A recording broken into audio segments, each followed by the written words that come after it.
Hello, this is Dr. Delay. This is my first attempt to generate some white slide video lectures for my students. I'll take some feedback from you folks, and if there's any adjustments to be made, I'm more than willing to accommodate them. So without wasting too much time, let's get on with it. The following share is going to take us into the PowerPoint that I've composed for this video lecture.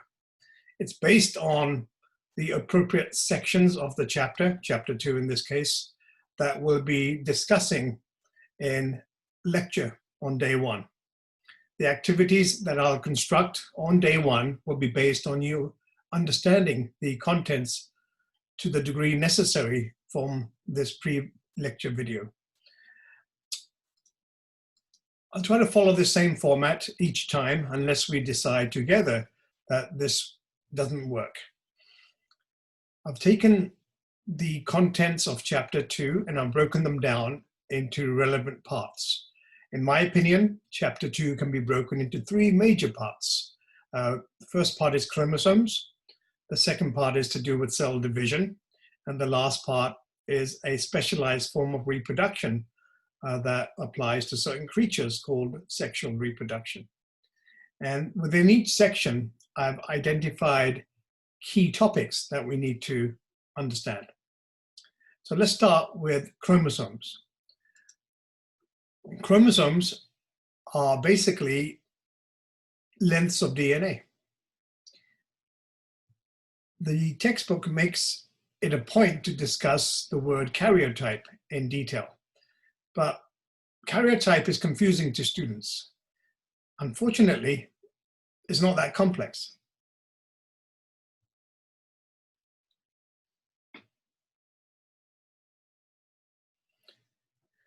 The word karyotype is pretty straightforward. What it basically refers to is a picture of chromosomes taken by somebody. And as you can see on this slide here, we have a picture of chromosomes that are stained red, but they're still chromosomes that were obtained from a single cell. The chromosomes have been artificially spread out on the slide, and then a picture has been taken. What we can do one step further with karyotypes is rearrange the picture by having the computer cut out the chromosomes in their random configuration and line them up in particular order, normally from largest to smallest. And that's exactly what you see in the lower half of the slide. In this case, the staining was done with a different chemical called the G stain, Gemza, and that highlights particular bands that correspond to tightly packed versus loosely packed DNA. But that's going to be something that we discuss in another chapter. Let's stick with this slide. A karyotype is any picture, normally of condensed chromosomes, that is taken and then presented to the audience. That's all it is. So don't let the terminology confuse you too much. The next slide talks about the word chromatin. Again, a small area of confusion for some students. Chromatin should mean to you from now on, not just naked DNA, DNA by itself, but DNA associated with its proteins. And this happens in all systems, prokaryotes and eukaryotes. So what you see here is a cartoon generated from eukaryotic chromosomes. In eukaryotic chromosomes, the DNA is in orange. This is your double-stranded DNA, the DNA helix. And that DNA helix is basically a long thread of double-stranded DNA. But it doesn't exist like that inside a cell. Maybe in the test tube, but inside a cell, you always find the other colors, the blobs, the dots, the balls, associated with DNA. In this case, these will be nucleosome proteins. So chromatin, in a very simple sense, is nothing more than DNA plus its associated proteins. And that's what chromosomes are. Chromosomes are different lengths or different compactations of these types of structures, chromatin. The next concept is types of chromosomes in terms of their configuration. There's two types found in nature amongst all living things. So either your chromosomes have two ends, and they're called linear chromosomes, like a piece of string, or the chromosomes are circles of DNA with no ends whatsoever. We do find there's a pattern out there in nature. Bacteria and their cousins normally have circular chromosomes, and those will be the main chromosome of the bacteria, called the bacterial chromosome, as well as any plasmids that you may have encountered in your previous courses. Those two are circular chromosomal molecules. Linear chromosomes are normally the domain of most eukaryotes, including humans. So your chromosomes and my chromosomes are going to be linear, with two ends per chromosome. This applies across the board almost. There are a couple of species of protists that have circular chromosomes as their main chromosome. But there's just two types of chromosomes in nature, circular and linear. Where do we find these chromosomes? Chromosomes are found based on the type of cell. Prokaryotic cells, those without a nucleus, they have their DNA, their chromosomes, their chromatin, just parked inside one region of their cytoplasm. And you can see that in the figure here. So this is a typical bacterial cell with a cutout, and the white area will be the cytoplasm, and the brown area is the actual chromosome of the bacteria. And when it's condensed together into a compact space, it forms a identifiable structure. And we call that the nucleoid. The nucleoid is simply a reference to the region where the DNA exists. So in prokaryotes, we find the DNA existing in the cytoplasm. In eukaryotes, we have surrounding the DNA a nuclear membrane, a double membrane. So therefore, the chromosomes inside your cells and my cells are found inside the nucleoplasm, not the cytoplasm, but the nucleoplasm, the space within the nucleus. Just be careful though, there's a trick question. We also have organelles, structures inside the cytoplasm of our cell, which we have evidence to suggest are the remnants of ancient bacteria. Regardless, inside your mitochondria, we do have hundreds and hundreds of chromosomes per mitochondrion, and each one of them is circular, not linear. So our cells have both linear in the nucleus and circular in the organelles. Now, which organelles have chromosomes? In animal cells, you only find them inside mitochondria. No other organelle contains DNA. In plants and some other photosynthetic organisms, you do find that there are other structures called chloroplasts, which also contain DNA. And that DNA is also circular. And that's illustrated here in the second half of this slide. Here's a typical cell, could be animal or plant, it doesn't matter. And here's a mitochondria. And inside the mitochondria, we find they have hundreds of these circular DNA composed chromosomes. So that is very important for you to know. So let's carry on. The next thing that's very important is the terminology, somatic versus gametes. Most multicellular creatures have two compartments within their body. A compartment where they have gametes, and then the rest of the body, which is composed of somatic cells. In the case of humans, males, they keep their gametes and they make their gametes inside their testes. In the case of human females, those same structures don't exist. In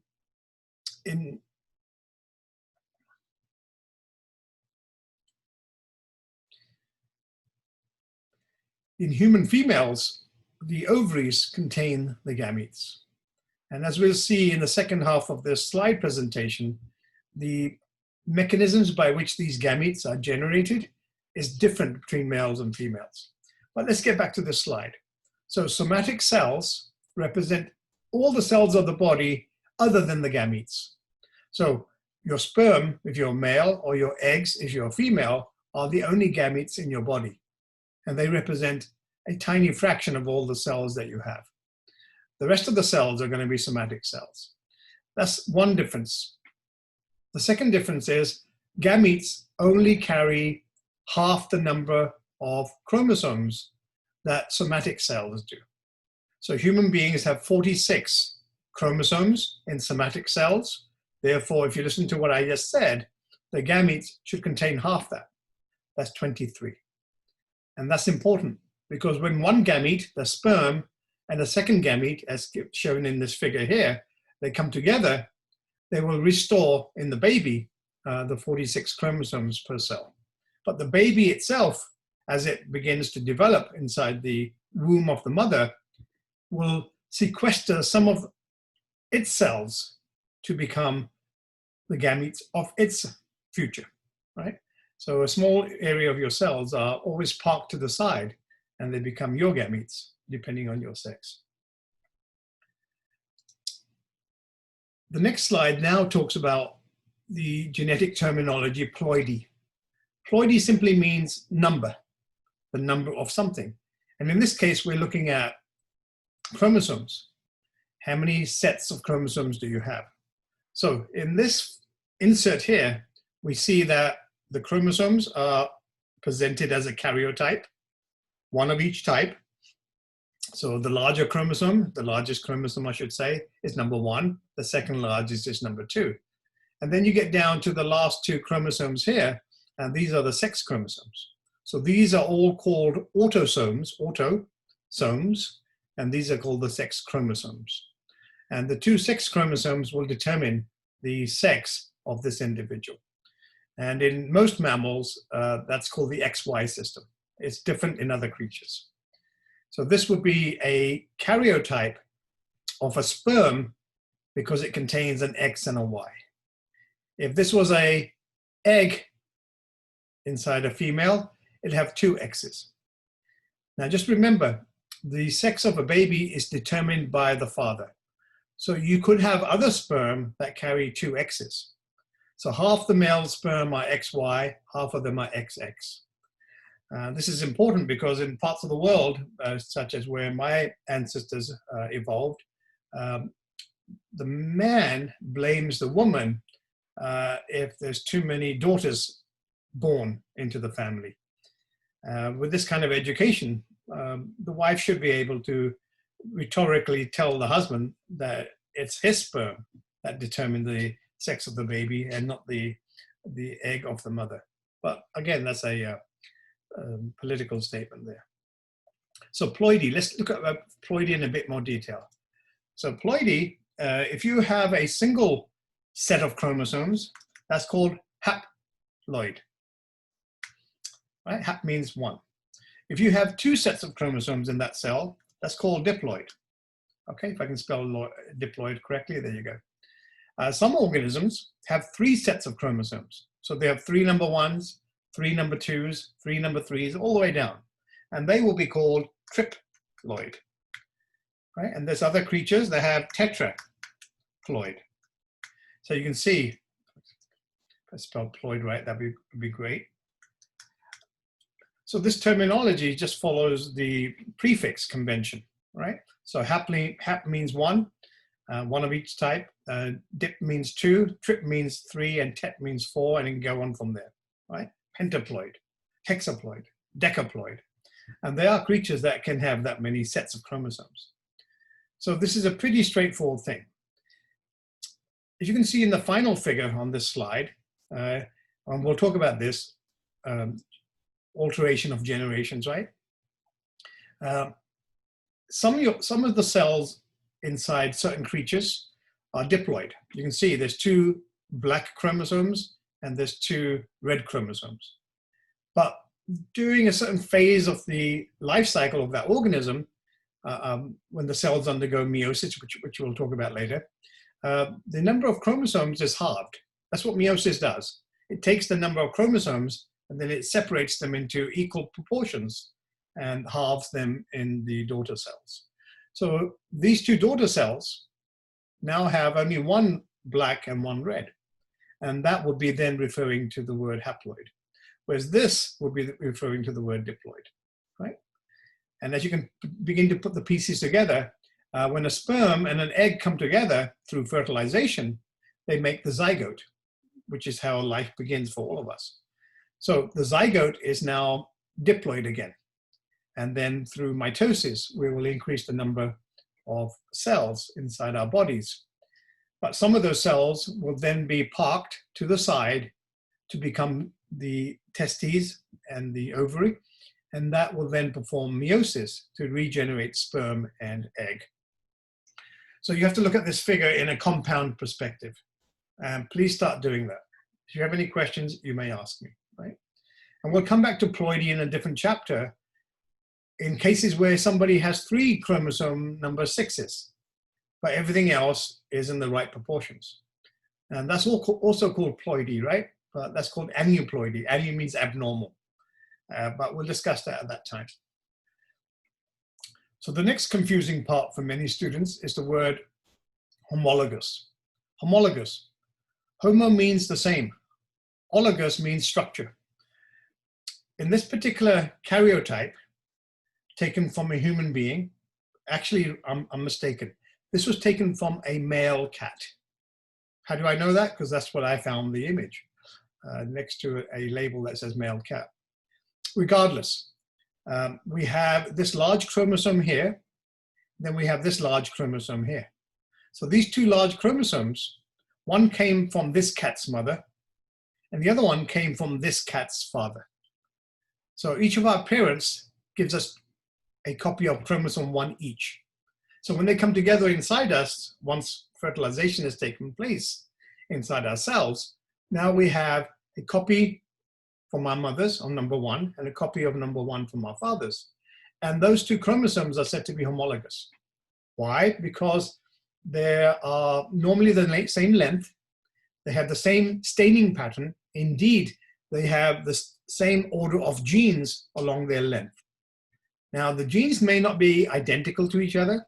You could get the blonde hair version of the gene from your mother on her chromosome, and you could get a black-haired gene from your father at the same location on his chromosome.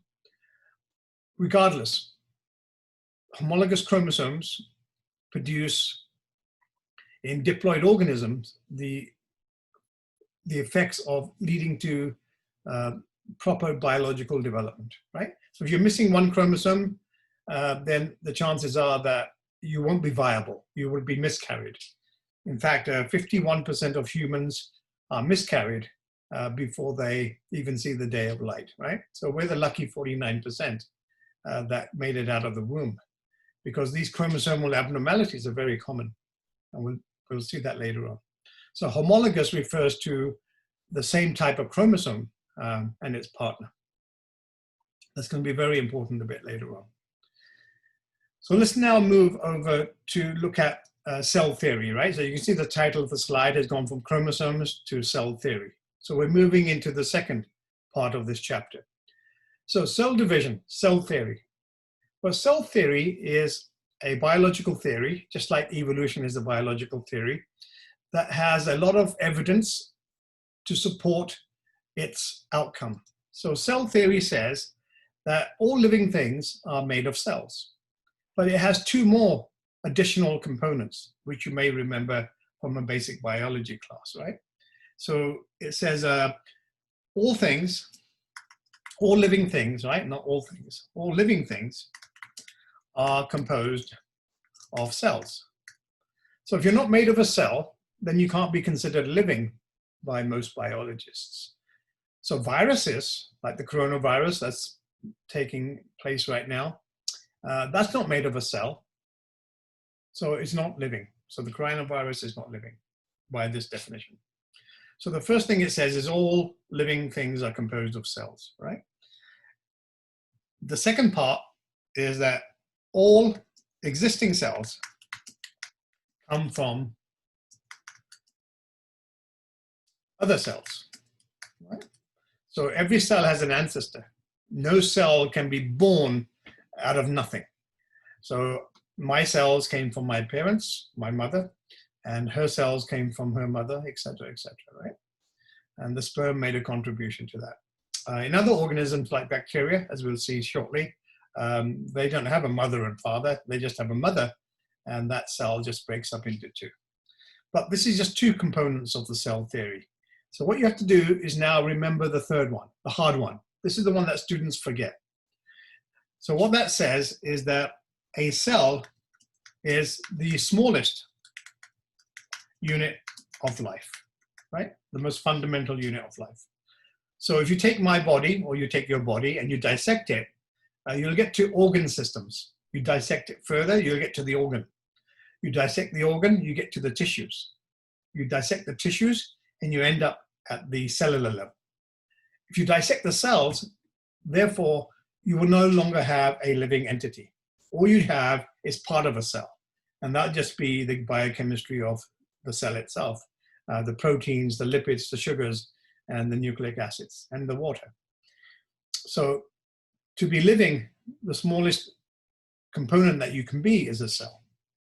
So that's the cell theory. Cell theory is very important, and it's worth watching a small video online if you have a chance.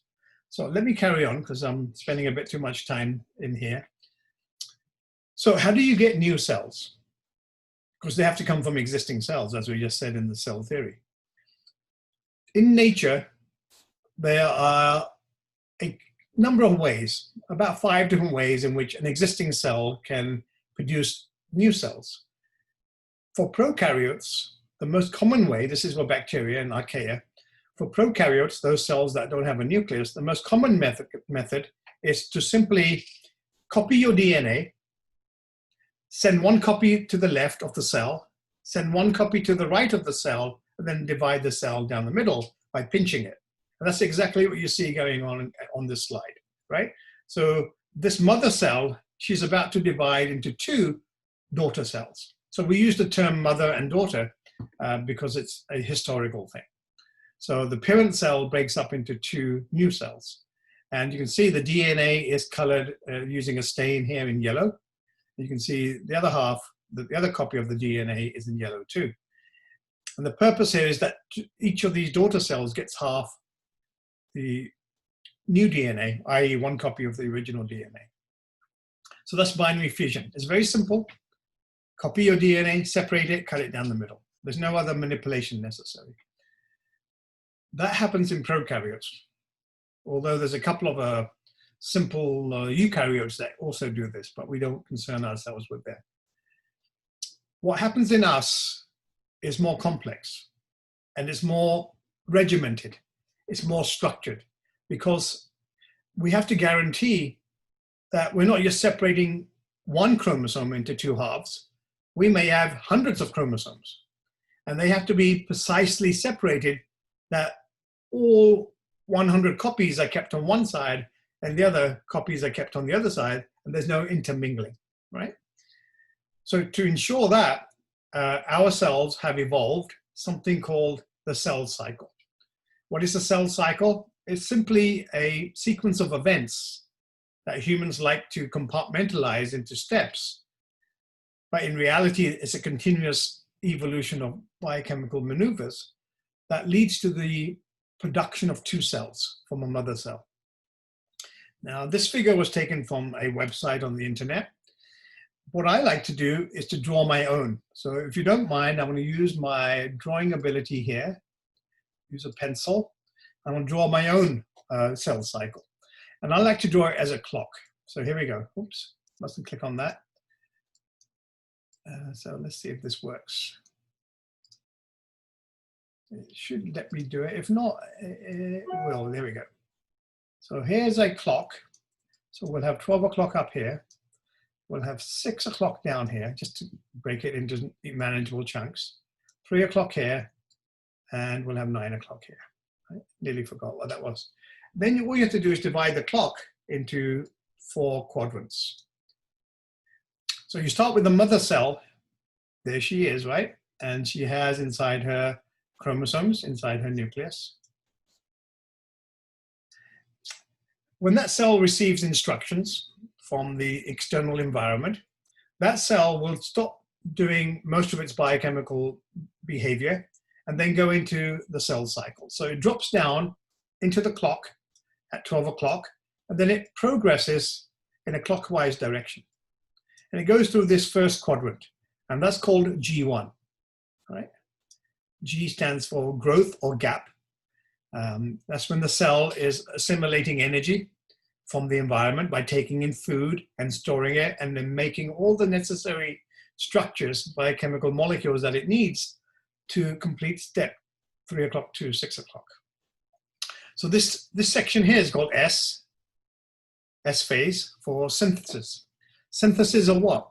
Synthesis of DNA.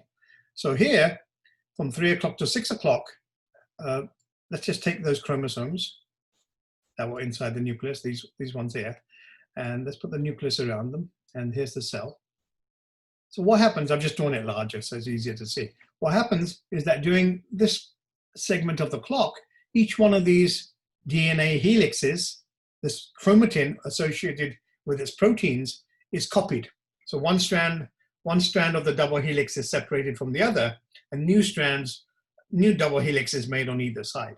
So what you end up here is that the large chromosome looks like an X. It looked like an I here, now it looks like an X. The same thing happens to the medium-sized chromosome, this one here. It also looks like an X. And then the baby chromosome also looks like an X. So you get this replication of DNA. That's what S stands for. S stands for synthesis of DNA, as it's stated right here, right? So that's important. So we mustn't let that fact disappear, because it's going to be very important. Then the cell has another rest, and it accumulates more energy, and that's called the gap 2 phase or the growth 2 phase. And under the microscope, nothing much is happening. In fact, if you were to look at this cell under the microscope from 12 o'clock to 9 o'clock, nothing is happening. You can't see anything. Even the chromosomes are too thin to be seen under the microscope, right? So the nucleus is just a blob. But biochemically, a lot is going on. But from 12 o'clock to 9 o'clock, we call that interphase, right? So that's confusing for students, but guess what? It's just a label for that sequence of stages from 12 o'clock to 9 o'clock. And one of the questions that we ask on the exam is, which phases of the cell cycle are part of interphase? And of course, the answer is G1, S, and G2, right? So remember that. So that's very important. All right. Then the final quadrant of the clock, going from 9 o'clock to 12 o'clock, is called M phase, M. And the M here stands for either mitosis or meiosis. It doesn't matter. We're going to discuss them next. And that's where the chromosomes do their dance. That's where the chromosomes are brought to the middle of the cell and then separated in a mathematical manner, so that each daughter cell gets exactly half of the original chromosomes. So each daughter cell gets a large one, a medium-sized one, and a small one. You can see what the alternative would be, right? That one cell gets 2 small ones, the other one gets 2 large ones. That's not allowed, because then the genes won't exist in each daughter cell. So what happens here is that the chromosomes, the X's, are separated. So the chromosomes will then be first condensed, because I told you earlier, they're like threads. They'll be condensed so that they can be seen under the microscope as distinct bodies, entities, right? And that's also mechanical, because when hair gets tangled together, it can break. So what nature did billions of years ago, it decided, hey, an engineering solution is to condense the chromosome by wrapping it around itself again and again. Therefore, it won't get tangled with its neighbor. It works. So just like your hand, right? I like to divide M phase into 5 parts, right? So 1, 2, 3, 4, and 5. So the first segment is called We'll see this on the next slide, but I'm moving the slide around too much. The first segment is called prophase, right? Prophase. And then the next segment is called metaphase. The third segment, third finger of that quadrant, is called anaphase. And the fourth finger is called telophase.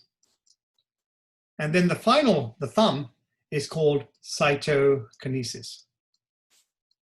And what you have to learn as students of this class is what goes on with the chromosomes and the cell at each one of those phases.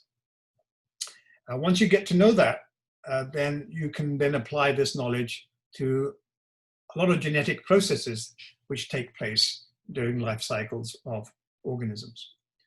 All right, so the cell cycle, once again in the summary, is a sequence of biochemical events that take place in particular order. Humans like to divide them into segments, G1, S, G2, and M. And M phase has internal segments called PMAT, P-M-A-T, PMAT, right? And that ends with cytokinesis. You'll see that on the next slide. When you get to 1159, when the sequence of events ends up at 1159, you will now have two daughter cells that split from the mother cell. So the mother cell has now gone, and she has become two daughter cells. So that can be drawn like this, right? And each of these cells inside will have in this nucleus a large chromosome, a small chromosome, and a medium-sized chromosome. So you've basically cloned the cell. So the cell cycle is a sequence of biochemical events that can take place when cells need to multiply. So let's take a journey into the two types. You may know this already, but my job is to reiterate this, right?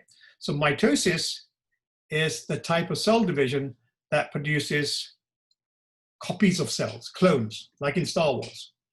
So you've been drinking a lot, you lost some liver cells because of the alcohol, and the next morning your body says, there's not enough liver to support the body. So the liver will receive instructions, and some of the liver cells will start multiplying by mitosis. And the point here is that you want to take some existing liver cells, have them go through the cell cycle and produce more liver cells, and that will then grow up to become normal liver cells, and that way restoring the functionality of the liver in proportion to the body. So mitosis in my head is a cloning step, right? The DNA in the daughter cells is identical as possible to the mother cell. And what you can see over here is an annotated diagram that simply takes you from one location back to the other. So here's the mother cell over here, right? So the mother cell, let's make sure it's the right thing to say. Yep, this is the mother cell right there. And the mother cell will then be subjected to first G1. Don't worry about this, I'll come back to that. Then it goes through to S phase, there's S phase. Then it goes into G2. So what they've done is just rearrange the segments of that clock that I had earlier, right? And they're just giving it different widths. Anyway, when you get here after G2, so you're approaching 9 o'clock in my clock, then you can see that the nucleus begins to condense its chromatin. So the chromatin, i.e. the chromosomes, and the associated DNA and protein, they begin to contract. And eventually you'll start seeing the chromosomes as eye-shaped bars, right? And the nucleus will disappear. And that phase is called pro-metaphase. So this is prophase, this is metaphase, and some books, like our textbook, like to put in this extra phase in between, called pro-metaphase.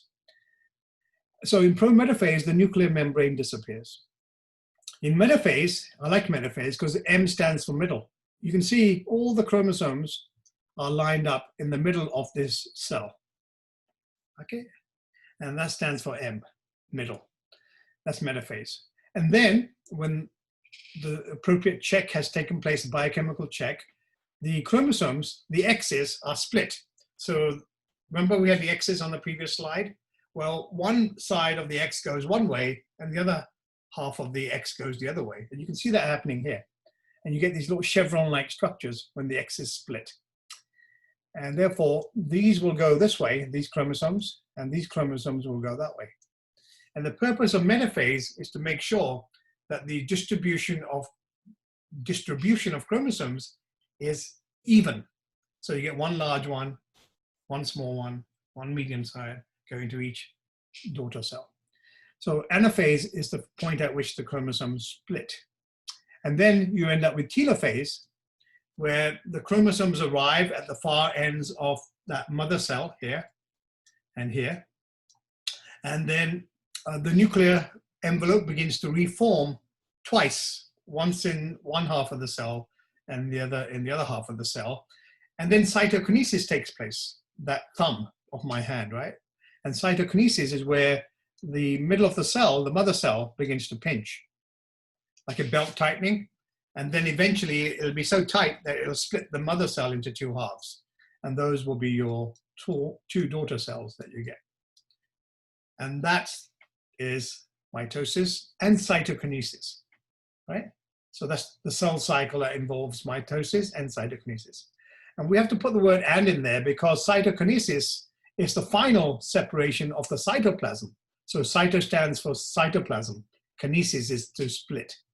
So mitosis will end about here in telophase, and then cytokinesis will take place, normally overlapping in most cells, but in some cells it waits for the two nuclei to form, and then it splits down the middle. The process is similar in plant cells, except that plant cells are very stiff, and the only way you can separate the only way you can separate the mother cell into two daughter cells is you can't squeeze it down the middle by tightening the belt. What you do in plant cells is build a new, fresh, brick by brick wall between the two halves of the mother cell. And when the brick wall is complete, that's made of sugar, then you have two daughter cells, right? And that's the way plants do it. All right, so let's get on to the real meat of this particular chapter, right? The next slide, actually the next couple of slides, right? So there's an alternative way by which cells can reproduce. But that process is limited to the areas where gametes are produced in your body. So if you go back to what I told you earlier, gametes are only produced in the testes of a male and in the ovaries of a female. So that tissue has special license to perform the second type of cell division called meiosis. Now, meiosis is called a reductional division. It reduces the number of chromosomes that are present in the mother cell to half in the eventual daughter cells. And that's the key difference, right? So it's going to reduce the number of chromosomes. So you start with 46, then when you finish meiosis, you should only have 23 per daughter cell. So it's called a reductional division. As the figure illustrates, it's a bit more complicated, but is it really? Well, let's have a look. It's slightly more complicated. So what I'm going to do here, I'm going to draw my clock again. Ready? So here's my clock. I'll try to draw it as carefully as I can. I'm not very good. We're going to divide it into 4 quadrants. And this is going to be G1. This is going to be G2, diagonally opposite. Right. And we have S. And then we have M. And in this case, the M stands for meiosis, not mitosis. So at 12 o'clock, we have the original mother cell, yes? And we'll put some chromosomes inside it, 2 large ones and 2 small ones, just for the sake of this exercise. We won't do the medium-sized ones, otherwise it gets dirty. So what's going to happen here is that nothing's going to happen until 3 o'clock. The mother cell just gets bigger, and then the chromosomes are still inside the nucleus. Still too thin to be seen.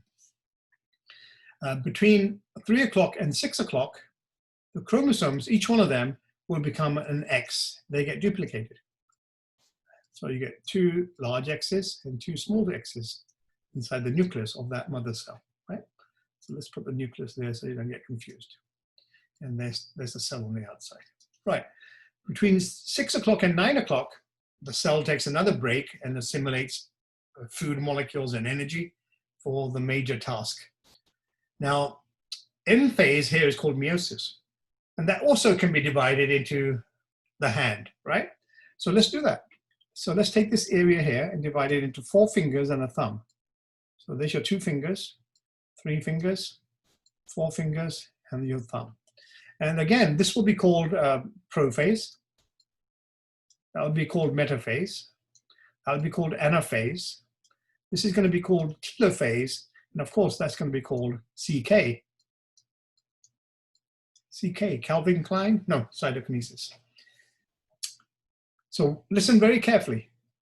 You don't go around the clock twice, but you do go around the clock once, and then you do twice in the last segment. So the mother cell is here. She goes on the journey, and she gets down to 6 o'clock. Then she goes to 9 o'clock. And what she does now, she goes through all these little steps, prophase, metaphase, anaphase, telophase, to cytokinesis. And then she splits into 2, right? 1 and 2. But that's not the end of it. Both of those cells then go back normally to 9 o'clock. So both these cells will take a journey back to 9 o'clock and then go through the last segment one more time. And what will happen is that you started with one mother cell at 12 o'clock. When you went to 9 o'clock, there's one mother cell. Then from 9 o'clock to 11:45, she split into 2. Both those cells go back to 9 o'clock. Then both of them go through another round of meiosis. And then they split into 2 each. So now you have 4 cells. And that is how meiosis happens, right? And those 4 cells should contain half the DNA of the original mother cell. The reason why I added that figure at the bottom is that it's exactly what it illustrates, right? So here we have the first journey between 9 o'clock and 12 o'clock. This one here, right? So this journey here. Or should I say this journey? I'm sorry. Let me erase that. I put the thing on the wrong one. So you have to be careful too, just like me. So was that done on purpose? I don't think so. So anyway, this is the first journey, right? Through this segment here. And that's called meiosis 1, because that's the first time you go through that segment. Then when you get to 11:45, both those daughter cells, they come back to 9 o'clock. And that's what we see here. So this is 9 o'clock again. Oops, gotta get the right pencil, otherwise this won't work. 9 o'clock, all right. So they come back to 9 o'clock and then they go back again to 12 o'clock. And that's called meiosis 2, right? So the second time. So that would be this part here. So this will be meiosis 2, right? There you go. So meiosis 1 over here. The first time you get through, come back and go through again. And you can see what's happening. A part of this is novel, right? It's new to this process. You haven't seen it in mitosis before, and I'll explain that in the next slide. And this part here, the second time you go through meiosis, is very similar to what was happening in mitosis. And that's one of the worksheets that we'll be doing in lecture, is to get you to understand the relationship between mitosis and meiosis. So let's see how we do when we get there. But you must know this framework, right? You must know meiosis 1, you must know roughly what meiosis 2 is before you come to lecture. Let me just go to the next slide. You can see I've taken the opportunity to take this phase here, prophase 1, and then further divide that up into parts. So what I'm going to do is I'm going to divide this up into 4 parts, right? And then we'll have another step here that we divide into a couple more parts. So we're going to be dissecting further. As a genetic student, you need to be able to get to that point. Right? So this next slide simply says take prophase 1 and divide it into 4 major categories with a last thing on the end, right? So leptotene. Leptotene is where the chromosomes are seen to be condensing under the microscope, right? So that's what's happening there. That's what the cell is concentrating on. Then the most important part is zygotene, zygo. Z reminds me of the word zip. That's when your mother's chromosome X and your father's equivalent chromosome X, the two X's, they come and sit next to each other like that. And they zipper together, which is amazing, right? They can find each other and then zipper together inside the cell. So that's called synapsis. That's the technical word for zippering, right? Then we move on to pachytene. Pachytene, right? That's when parts of your mother's chromosome and the exact regions of your father's chromosome, they sort of swap parts. So that your mother's one says, take my tip, and your father's one says, okay, I'll give you my tip instead, right? So they exchange perfectly without missing a beat DNA. So that way, the chromosomes get shuffled. Why? Because you're trying to produce eggs and sperm that are different from the parents.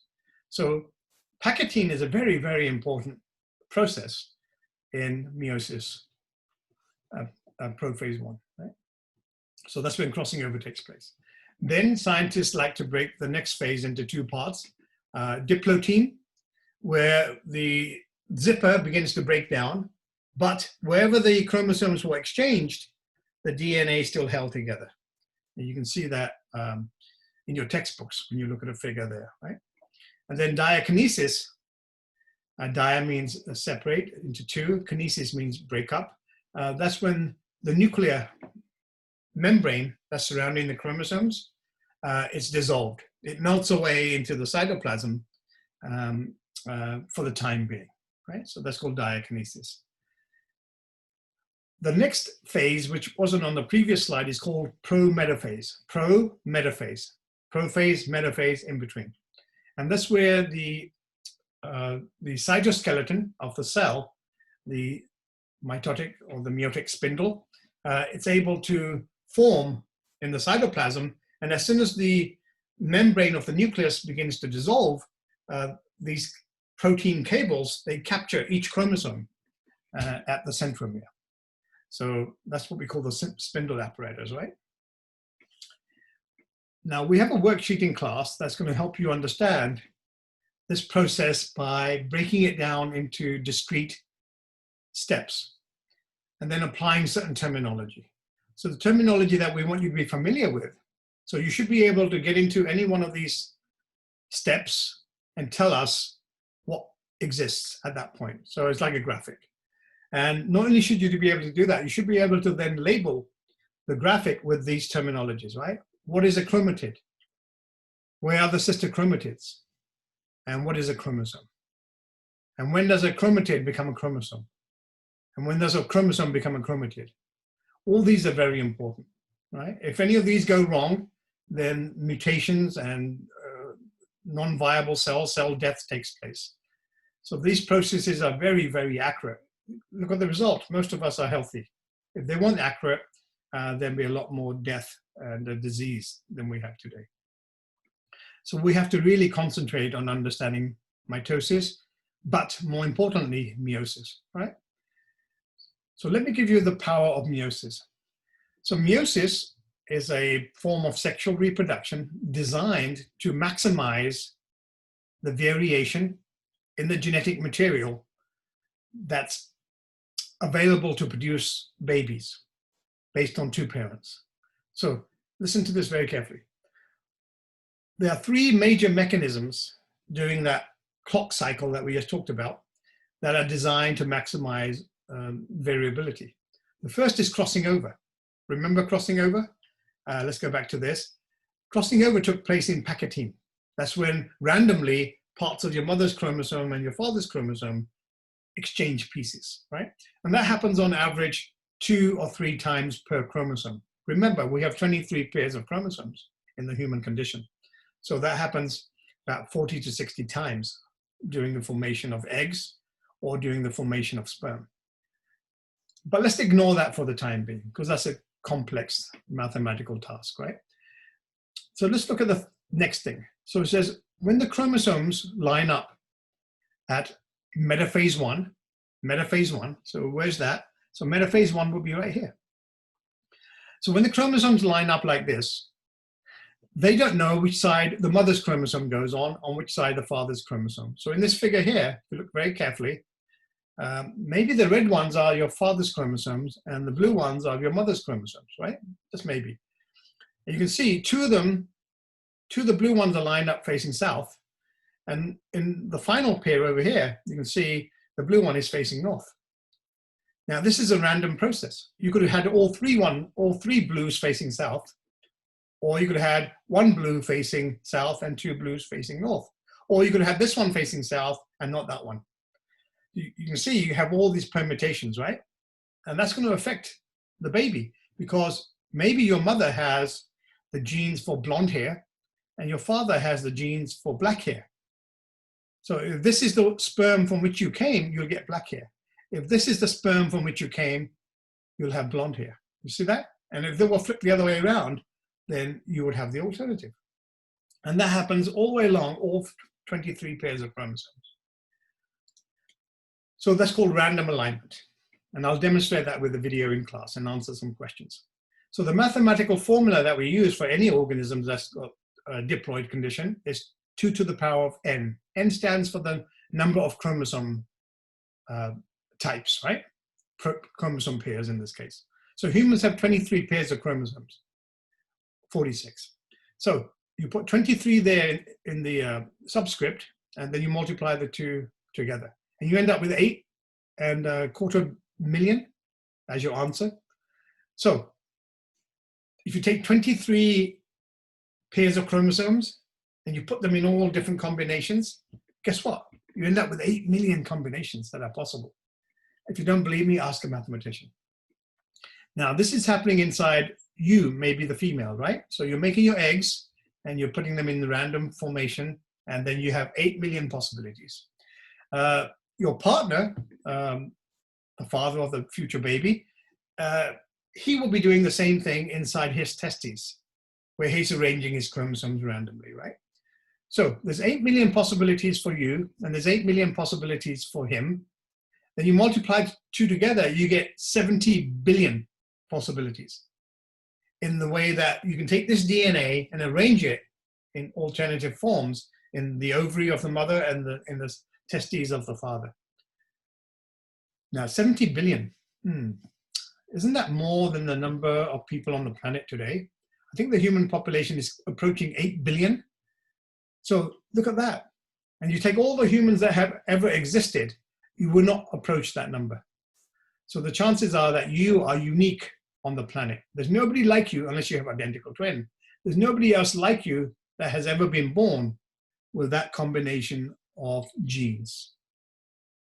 The mathematics tells us.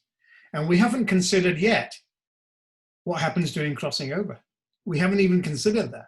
And that will take that number and multiply it by a huge number again. So there's only one of me that's ever existed with my genetic makeup. There's only one of you that has ever existed. Unless you now introduce cloning, which is a genetic technique, or you have an identical twin, right? But you get the power of genetics. It's very powerful, and it's very useful when it comes to generating variety. All right, so talking about sexual reproduction, let's move on. And I'll do this section pretty quickly, and therefore that tells you how much weight I'll give it on the future exams. So sexual reproduction happens in certain groups of creatures. So animals, most animals have sexual reproduction. Most flowering plants, the ones that produce flowers, they prefer to have sexual reproduction. And then some fungi, some types of mushrooms and stuff like that, they prefer to have sexual reproduction, right? But remember, there's other types of reproduction too on the planet. We already talked about binary fission, where bacteria is split down the middle. We haven't talked about much about hermaphrodites. Hermaphrodites are organisms that have both male and female parts. Earthworms comes to mind, right? And then parthenogenesis, right? It's simply a means of asexual reproduction where a part of the creature just breaks off and it becomes another adult. What comes to mind there? Starfish, sea stars, they like to do it. Sea anemones, lots of creatures that live in the ocean, they like to do that, right? But we're not talking about those alternative ways of reproduction. We're looking at sexual reproduction. So these two lizards are reproducing, and there's one male and one female right there. So the important thing that this chapter wants us to realize is how gametes are formed. So we're not looking at the actual process of fertilization that's going to take place on this slide. No, we're looking at what happens prior. So we're looking at what's happening here in this female, right? So let's look. So all the steps that are required to get down to the egg, and all the steps that are required to get down to the formation of the sperm. So we're looking at these steps. So on the next slide, we have spermatogenesis. And of course, genesis means to make new. Spermat means sperm. So this is how males produce sperm in their testes, male sperm. Mammals do this. So in the testes, we have tubes. If we magnify that tube, we have different layers to the lining of that tube. So here's the center of the tube in blue, and there's the outside of the tube in brown, right, and pink. So the different layers, they contain different stages at which cells are undergoing mitosis, right, and meiosis. So these cells here are undergoing mitosis. All they're doing is cloning themselves, so you have enough cells. And one of the two will become a sperm, and the other one will stay behind to resume that process, because you don't want to run out of these cells. So what nature does is, of the two daughter cells, it tells one, yeah, you come back and replace me. And then the other one says, you go forward and become a sperm. And that's what's happening right here. You see that? So the two daughter cells, one is kept behind, and the other one is pushed down into the center of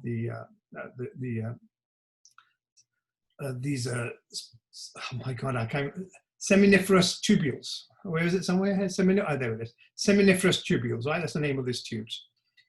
And you've got miles and miles of these inside each testes. So that's what they do. So anyway, at a certain point, right here, this cell will now become present in a different part of the layer. And the chemicals here are different to the chemicals above. So this cell will get a signal to undergo meiosis. And remember, these are very special cells. And it will go through meiosis from here to here. That would be the first time to 1145, right? So that's called meiosis 1. And when it gets to 1145, it'll find itself sitting here, and now it produces 1 and 2 daughter cells, right? So that 1145, you split into 2. You don't go to 12 o'clock, you go back to 9 o'clock. And at 9 o'clock, you start here, and then you go back to 12 o'clock there. So here, each one of these will now break up into 2. And this one will break up into 2. You see that? And when you get to this point, that's when meiosis 2 is complete. So you now have 4 sperm from the original spermatogonium, right? This cell is called a spermatogonium, this one here. So now you have 4 sperm from each spermatogonium. And this is called primary spermatocyte. Cyte means cells. And these are the secondary spermatocytes. So we may ask you on the exam, which order do these cells differentiate? So that's important for you to understand that and practice that, right? Now, once these daughter cells are produced, the 4 daughter cells, they then undergo development, right? Differentiation, we call it. That means they change their chemistry and they start developing heads and tails and start ejecting their organelles except the mitochondria, right? So that takes place between this and this point, right? In the most inner circumference of the seminiferous tubules. And then the sperm are released into this space once they are fully formed. And they are stored in this space until they're needed through copulation, right? And maybe 250 million to 500 million sperm are produced every day in a sexually mature human male, right? So there's a lot of this going on. And the probability is no 2 sperm are the same, right? No 2 sperm are ever going to be the same. So that's what happens in spermatogenesis in a male. Pretty straightforward. The next slide, we're near the end now, so don't panic. The next slide is oogenesis, right? Oo means egg.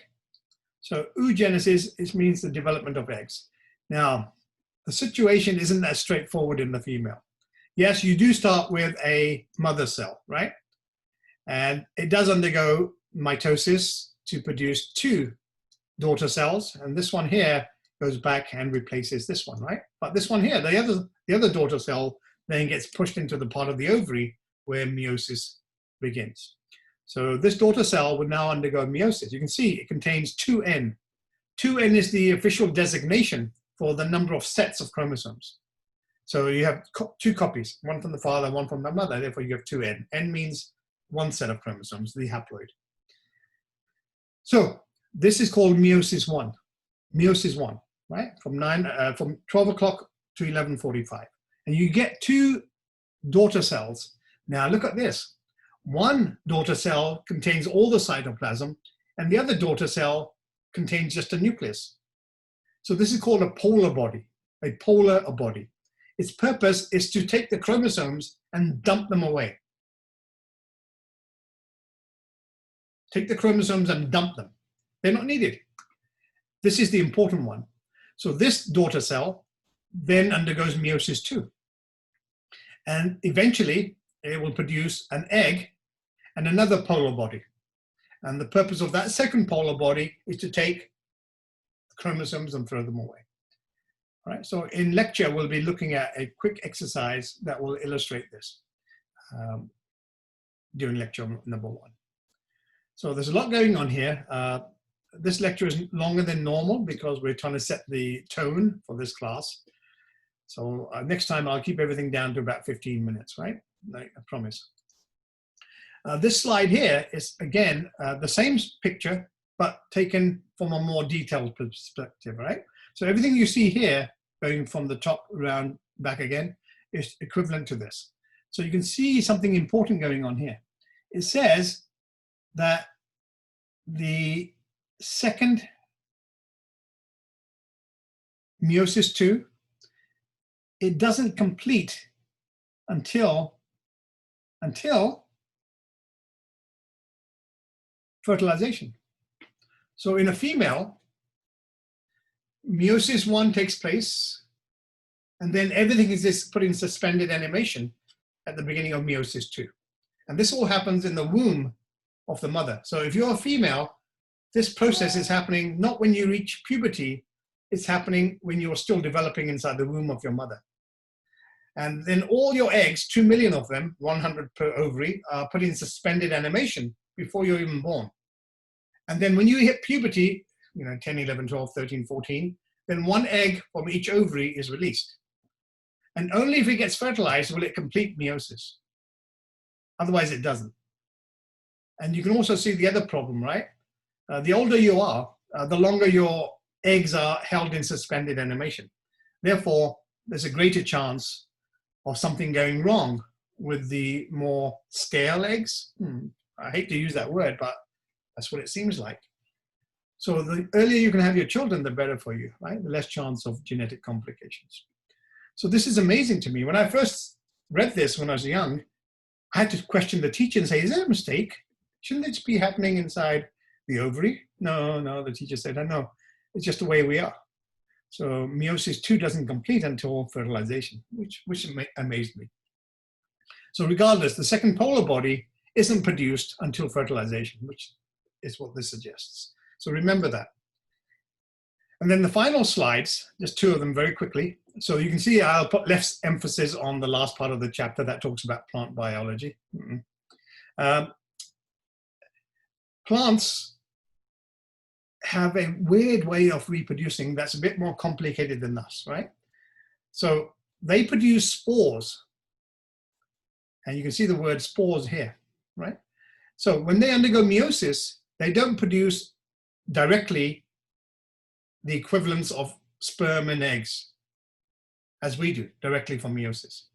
They have the option of undergoing meiosis, producing haploid cells, and then letting those haploid cells divide by mitosis. And that's what mitosis comes in right here. And they divide by mitosis, and they form a significant part of their bodies from these single set cells. Then later on, some of those cells from the haploid bodies will then be given permission to develop into gametes, right? Eggs and sperm. And then, and only then, after a delayed reaction, will fertilization take place, restoring the plant's life cycle back to a diploid condition. And then it will grow into a fully grown plant. And then the whole process will repeat. Now, without going into too much detail, flowering plants, they do the bottom blue part in a very quick sequence of steps inside the flower itself.